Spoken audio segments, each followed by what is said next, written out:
Réinventer l'éducation. Learning World, en association avec WISE, une initiative de Qatar Foundation.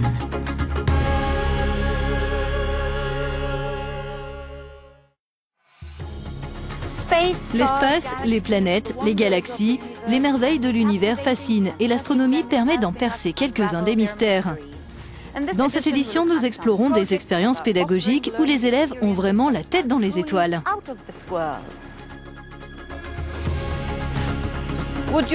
Seriez-vous prêt à affronter des températures glaciales, des nuits sans fin et des ours polaires pour assouvir votre passion? Si oui, regardez ce reportage tourné au fin fond de la Norvège. C'est justement ce que font des étudiants en quête d'aurore boréale.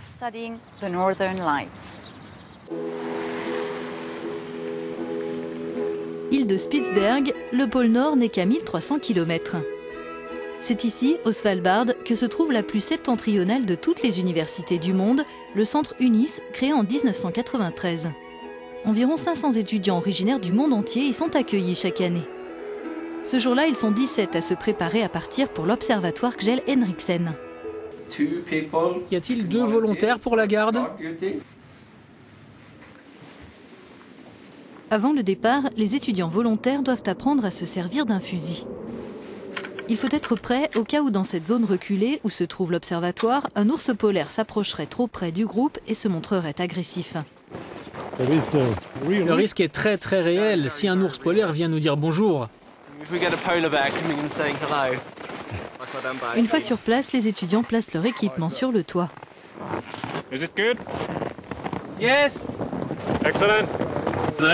La prochaine étape va consister à démarrer l'instrument et voir comment l'étalonnage fonctionne.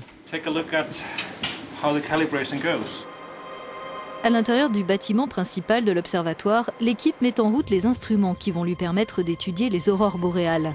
Ces phénomènes lumineux, magiques, dus à l'entrée de particules issues du Soleil dans la haute atmosphère. Le site est relié à une autre installation qui dispose d'un radar. Tu peux être notre opérateur, installe-toi à la place de l'opérateur.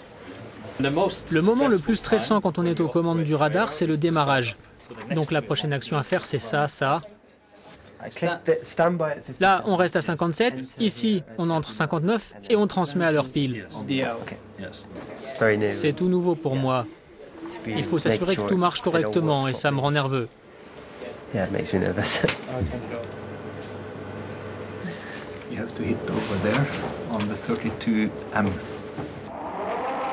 Le radar de 300 tonnes se met en position.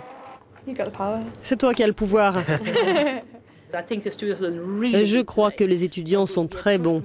Ils ont assez bien géré les choses qu'ils n'avaient pas encore apprises et ils ont bataillé et essayé de comprendre, de lire les données, de voir de quoi il pouvait bien s'agir. L'heure est déjà à l'interprétation des premières images en provenance de la haute atmosphère. Ça nous donne tellement d'éléments sur les relations Soleil-Terre, ça me passionne. En étudiant ici, je complète mon doctorat, mais ce n'est pas pour ça que je suis là. Je suis là pour la science et les aurores boréales.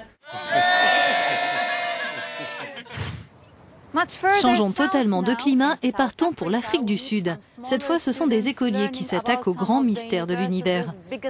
L'astronomie peut-elle leur donner le goût des études et leur ouvrir de nouvelles perspectives? Reportage.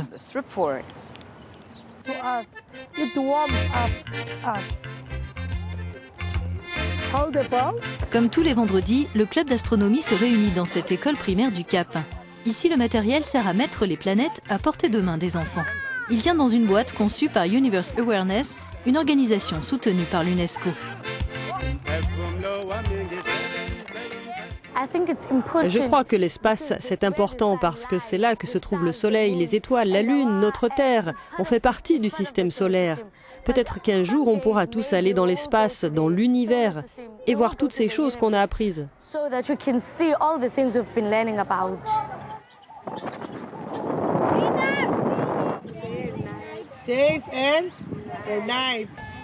Universe Awareness sensibilise les plus jeunes à l'astronomie dans une 60aine de pays, notamment dans les écoles d'Afrique du Sud, où souvent les classes sont surchargées et où l'enseignement des sciences est peu développé.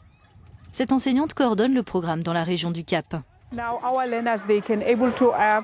Aujourd'hui, grâce au programme, les élèves sont capables de comprendre les sciences très tôt et ça renforce leur passion pour ce domaine.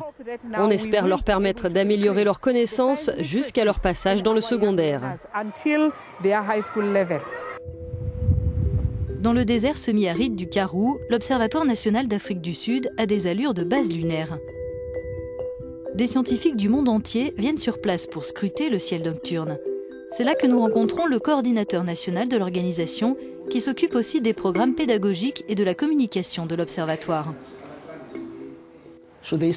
Quand ils voient une étoile filante, ils vont demander ce que c'est, pourquoi elle est là, pourquoi les autres étoiles ne bougent pas.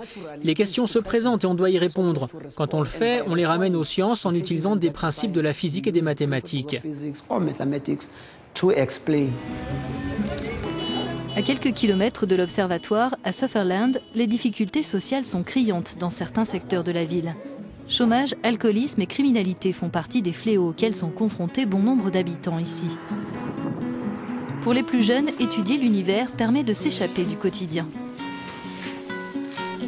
C'est la lune avec les montagnes et les rochers.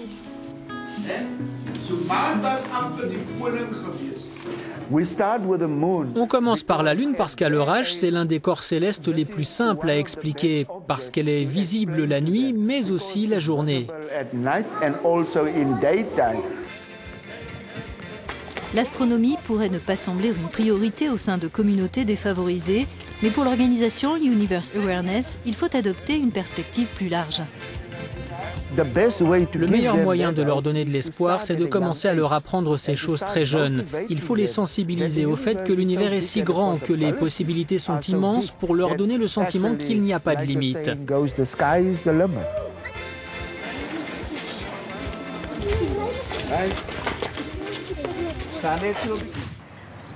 Êtes-vous un astronome en herbe? D'après vous, qu'y a-t-il d'excitant à étudier l'espace? Racontez-nous vos expériences sur nos pages des réseaux sociaux. Je vous donne rendez-vous dans notre prochaine édition. À bientôt. Learning World, en association avec WISE, une initiative de Qatar Foundation.